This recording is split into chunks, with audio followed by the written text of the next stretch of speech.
Hello दोस्तों, एक बार फिर से स्वागत है आपका जोशी ऑनलाइन क्लासेस में। आज का हमारा टॉपिक है रबी की फसलें। इससे पहले हमने एक वीडियो बनाया था जिसमें हमने खरीफ की फसलों को देखा था और आज हम देख रहे हैं रबी की फसलों को। कभी कभी क्या होता है, जो हमारी प्रतियोगी परीक्षाएं होती हैं वहाँ पर इस टॉपिक से भी प्रश्न पूछ लिया जाता है।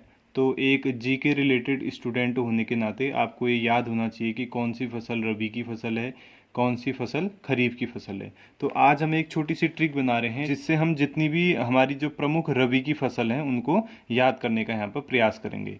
तो आज की जो हमारी ट्रिक है वो है, इस ट्रिक को आप याद करने का प्रयास कीजिएगा। बहुत इंटरेस्टिंग सी हमारी आज की ट्रिक है जिसमें कह रहा है चमन एक लड़का है जिसका नाम क्या है, चमन है।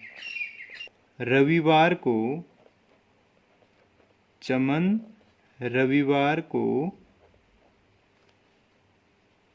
मामूली प्यास में इसको समझिए कि एक चमन नाम का लड़का है। चमन के बारे में बात यहाँ पर हो रही है।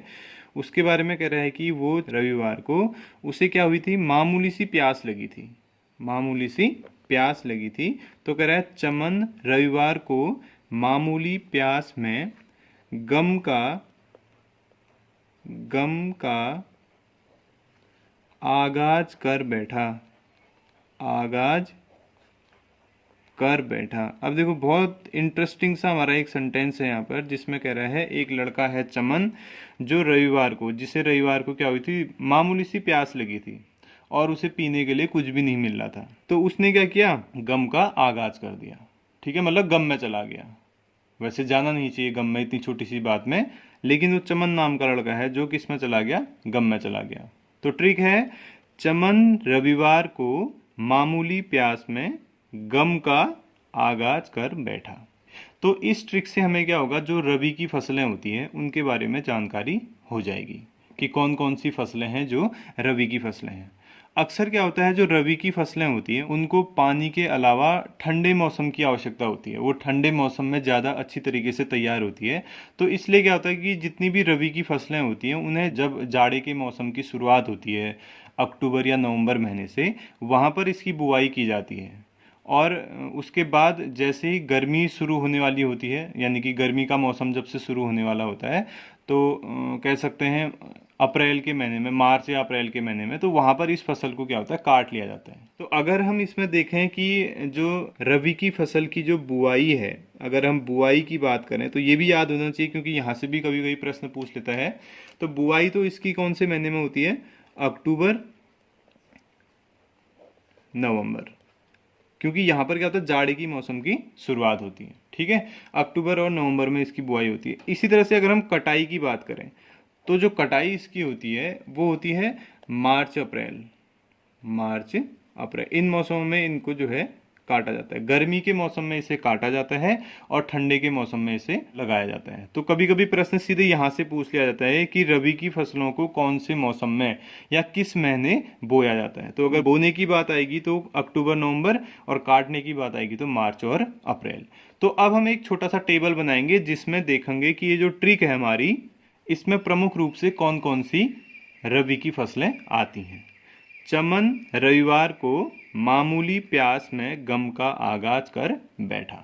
तो देखिए, यहाँ पर हमने एक टेबल बनाया है जिसमें प्रमुख रूप से हमारे दो कॉलम हैं। जो पहला कॉलम है हमारा वो ट्रिक के शब्दों को रिप्रेजेंट करेगा और दूसरा है पूर्ण अर्थ। पूर्ण अर्थ का मतलब जो शब्द हम यहाँ पर लिखेंगे उसका पूरा पूरा अर्थ क्या होगा, यानी कि फसल का नाम यहाँ पर आने वाला है। ठीक, तो शुरू करते हैं। देखिए, ट्रिक में पहला जो हमारा शब्द है वो क्या कह रहा है, चमन कह रहा है। अब चमन में से सबसे पहले हमें क्या करना है, चौ जो वर्ण है हमारा उसको हम अलग करते हैं। तो जो पहला हमारा लेटर है चमन का, चौ हमने अलग किया, और यहाँ से जो हमारा फसल का नाम निकल के आता है वो है चना। चौ से फसल होती है कौन सी, चना। तो चना जो फसल है वो कौन सी फसल है, रबी की फसल है। ठीक, आगे अगर हम देखें इसी वर्ड में जो अगला हमारा जो अल्फ़ाबेट है वो है म। तो अगर हम म को यहाँ पर अलग करें, म को अलग करें और इससे देखें तो म से जो हमारा फसल का नाम निकल के आता है वो है मसूर। ये दोनों दाल हैं, चना भी दाल है और मसूर भी क्या है, दाल है। तो मौ से हो गया आपका मसूर। आगे बढ़ते हैं। चमन के बारे में क्या कर रहा है, रविवार को, रविवार को हुआ है ना, रविवार को उसको प्यास लगी थी, नहीं मिला तो गम का उसने आगाज कर दिया। तो यहां से हम क्या करेंगे, रविवार में से केवल क्या उठाएंगे यहाँ पर, रवि। अब रवि से आपको देखो सीजन का पता चल जाएगा, ये रवि, रबी निकलेगा यहाँ से, ठीक है, क्योंकि रबी की फसलें हैं तो रवि से हमने क्या निकाल दिया, रबी निकाल लिया। आगे रविवार को मामूली, जो यहाँ पर मामूली शब्द है, इस शब्द में से हमें केवल मूली उठाना है। तो अगर हम देखें मूली, ये ट्रिक में आया हुआ शब्द है और मूली ही इसका आंसर भी है।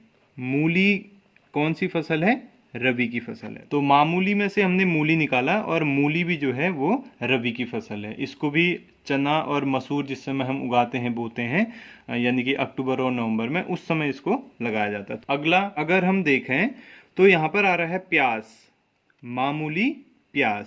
तो प्याज को सॉल्व करना है, सबसे पहले हम क्या करेंगे, इसको दो भागों में बांटेंगे।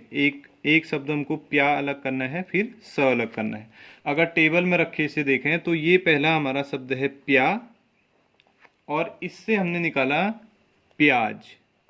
जो प्याज हम उगाते हैं वो भी अक्टूबर और नवंबर के महीने में उसकी बुआई की जाती है, तो इसीलिए ये भी आपका रबी के फसल में काउंट किया जाता है। उसके बाद इसी शब्द में अगर हम देखें तो क्या आ रहा है, स आ रहा है।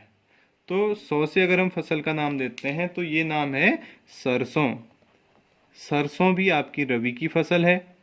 इसके बाद क्या हुआ, उसे मामूली प्यास में, जब उसे प्यास लगी थी और पीने के लिए कुछ भी नहीं मिला तो क्या हो गया, उसे गम हो गया, है ना।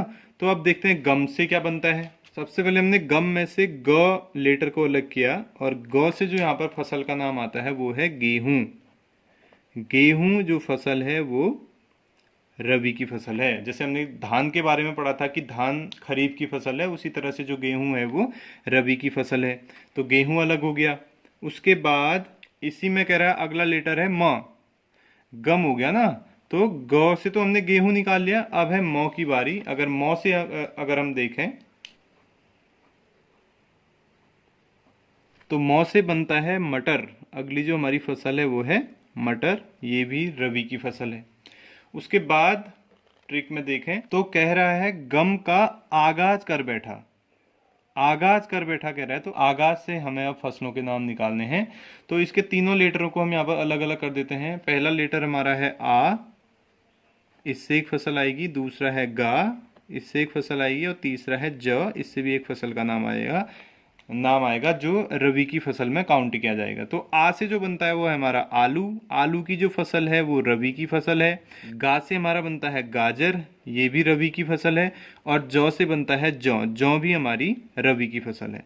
तो इस तरह से लगभग 10 हमारी जो फसलें हैं उसको हमने एक छोटी सी ट्रिक से याद किया। जो ट्रिक है हमारी, चमन रविवार को मामूली प्यास में गम का आगाज कर बैठा। इसको समझ के, इस ट्रिक को आप समझ के याद करेंगे कि एक चमन नाम का लड़का था जिसे रविवार के दिन क्या लगी थी, थोड़ी सी मामूली सी प्यास लगी थी, लेकिन इसे पीने के लिए कुछ नहीं मिला। तो क्या हुआ, इसे क्या किया, इसने गम का आगाज कर दिया, मतलब गम में चला गया। ठीक, तो इससे ही हमने छोटी सी ट्रिक से निकाला। सबसे पहले चमन के चौ से हमने निकाला चना, मौ से निकाला मसूर, ऐसे ही रवि से निकाला रबी। ये इसी की फसलों की बात हो रही है, रबी की फसलों की यहाँ पर बात हो रही है। मूली रबी की फसल होती है, प्याज रबी की फसल होती है। इसी तरह से सरसों रबी की फसल है। ग से गेहूं रबी की फसल है। मौ से अगर हम देखें मटर, आ से आलू, गा से गाजर और जौ से जौ, ये सभी आपकी रबी की फसलें हैं। तो अगर कभी परीक्षाओं में प्रश्न आता है कि निम्नलिखित में से कौन सी फसल रबी की फसल है और कोई फसल के नाम वहां पर दे देगा, तो आप आसानी से उसे गैस कर सकते हैं कि कौन सी फसल रबी की फसल होगी। करना कुछ नहीं है, सिर्फ ट्रिक को आपने याद करना है, जो है चमन रविवार को मामूली प्यास में गम का आगाज कर बैठा। फिर से ध्यान रखना कि जो रबी की फसलें होती हैं उनको तैयार होने के लिए पानी के साथ साथ ठंडे मौसम की भी आवश्यकता होती है। तो इसीलिए इसकी जो बुआई होती है, जाड़े का मौसम जब शुरू होता है अक्टूबर नवंबर में, वहां पर इसकी बुआई की जाती है। और जैसे ही गर्मी का मौसम शुरू होता है मार्च अप्रैल में इसकी कटाई कर ली जाती है। तो आशा करते हैं ट्रिक आपको पसंद आई होगी। अगर आपको ट्रिक पसंद आई तो चैनल को सब्सक्राइब कीजिए, दोस्तों को शेयर कीजिए। जल्दी मिलते हैं जायद की फसलों के साथ। धन्यवाद।